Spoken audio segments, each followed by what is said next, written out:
I hope I am here for a very long time. Otherwise, I'll be unemployed. And cattle, even though the price is up, you can't make a living at it. But you're absolutely right, and it's my job to represent, obviously, all of the people of Northumberland, Queen West, whether you voted for me or not. I mean, let's face it, it was a very close race. Mr. Rinaldi served the people of Northumberland, Queen West, with distinction and honor, and you know, I'm glad to say that I know Mr. Rinaldi, and I've actually played hockey with his son-in-law, Kurt, and who's, by the way, a goaltender. I'm a defenseman, so I always joke with Kurt that I blocked more shots than he saved, but you're absolutely right, and I mean, it's getting to know the communities. I obviously I grew up in Warkworth, went to Campbellford High School. I taught at Campbellford High School, but I do have family in Brighton. I do have family in Coburg. I have family in Trenton. So I mean, I'm quite familiar, having grown up here. I live here, I play here, I work here, and your concerns are my concerns, whether you voted for me or not. And stop saying it. No, You're never going to know anyway. But you're absolutely right. I am going to work with individuals like your mayor, Mr. Wallace here, and the other mayors and the other councils throughout the riding, and we've had that brief conversation, and we have to be united and move forward for what's best for our communities, and we can't be divided. Even though I'm sitting in opposition, I don't see that as a hindrance for the fact of the matter that we have a minority government. And my job is obviously to bring those issues to Queen's Park, but more importantly, hold Mr. McGinty accountable. I mean, the people of Ontario have spoken and said, you know, they have him on a tight leash, and so it's our job now to keep him on that tight leash and bring those concerns to Queen's Park. I agree. I know it's going to be different. When I write my song, I got to make sure I get the rhythm down. We do have to sit down, and I'm going to definitely become very well acquainted with everyone here in Brighton that are going to have a say, whether it's a service club or the Chamber or the Lions or the Rotary, and how to best serve your community here in Brighton in particular, and what I can do for that. So, yeah. Okay. Good. Thank you.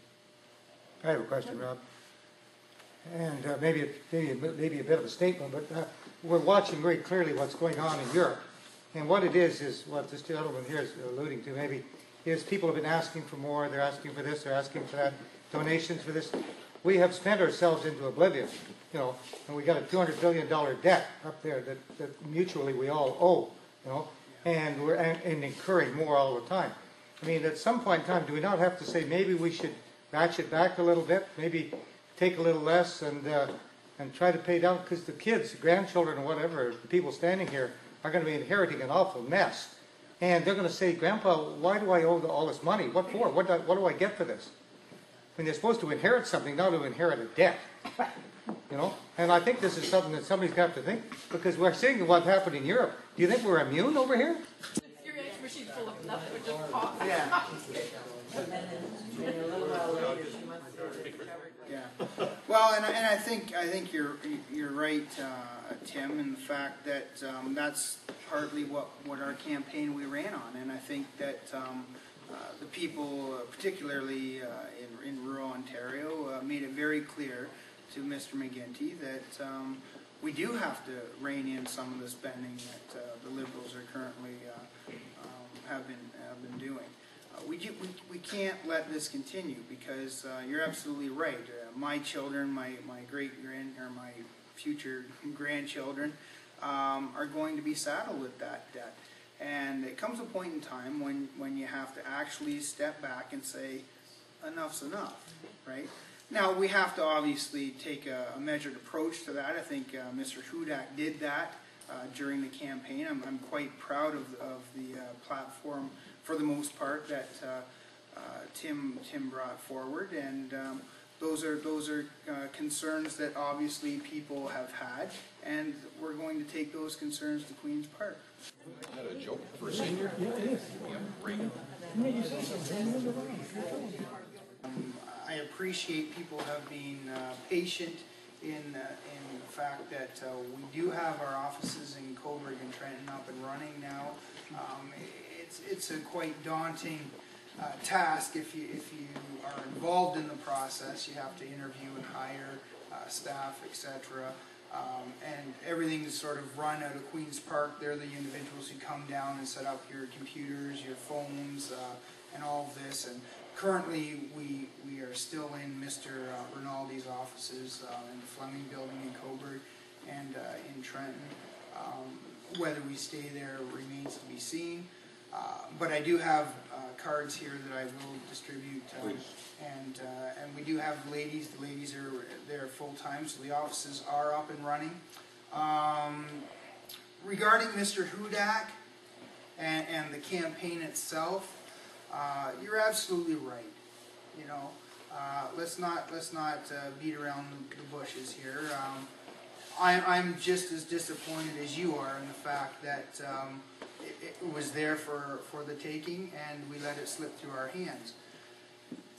There were some things that we, as candidates, had input in what was actually happening on the ground as I was going around with my staff, door knocking, etc. Feedback, the communications was very good. I can honestly say this campaign was very well organized, and the layout as it unraveled through the process was much better than the 07 campaign, where I was Mrs. Galt's campaign manager. Again, John Tory, I like John, I know John personally, but the organization and how that campaign unraveled, same sort of thing.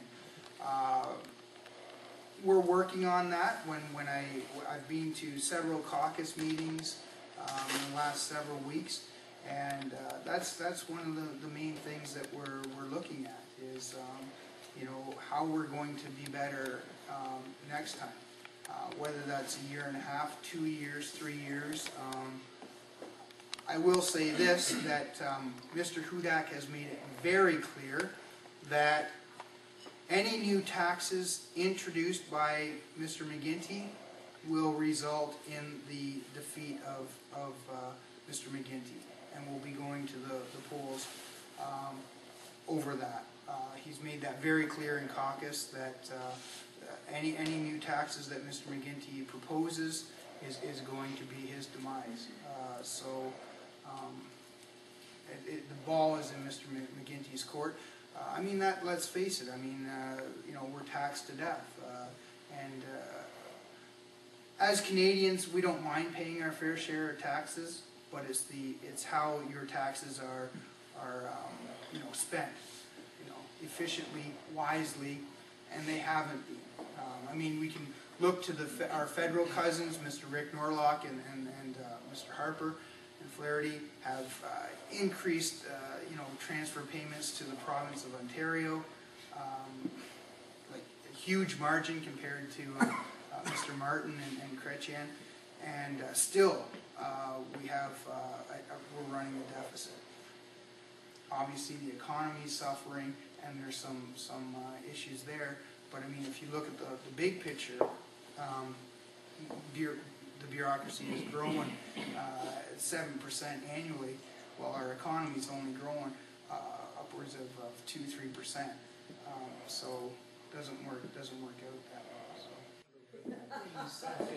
it's not always a bad thing. What we've done again is we've sent a very clear message to Mr. McGuinty that if he wants to role reversal, right? We need to make inroads into Toronto and the GTA, if we're going to form a majority government next time around, and that's one of the things that we're looking at during our caucus meetings, how we can better appeal to the GTA and the Greater Toronto populace. Liberals are going to obviously have to reevaluate how they're going to appeal to rural Ontario. Where did they go wrong? You know, what did they do to anger rural Ontario to the point where? And let's be very clear. In Toronto, even there were several ridings where we didn't lose by much. You know, so we almost did break into Toronto. So. You see that lane distribution of Mustang? I want a quick picture. And starting next Friday, it's going to be, I'll be in Trenton, the Coburg office rather, in the morning, Yep. till noon, and then Trenton from 1:30 to 4:30, and then the following week, it's Fridays. I won't be sitting. I'm back in the riding, as many of you I'm sure are well aware, and then the following week it'll just be reversed. So I'll be in Trenton in the morning and in Coburg in the afternoon, and we'll flip back. So in theory, your schedule allowing, you'll be accessible every Friday. Yeah. That upset me.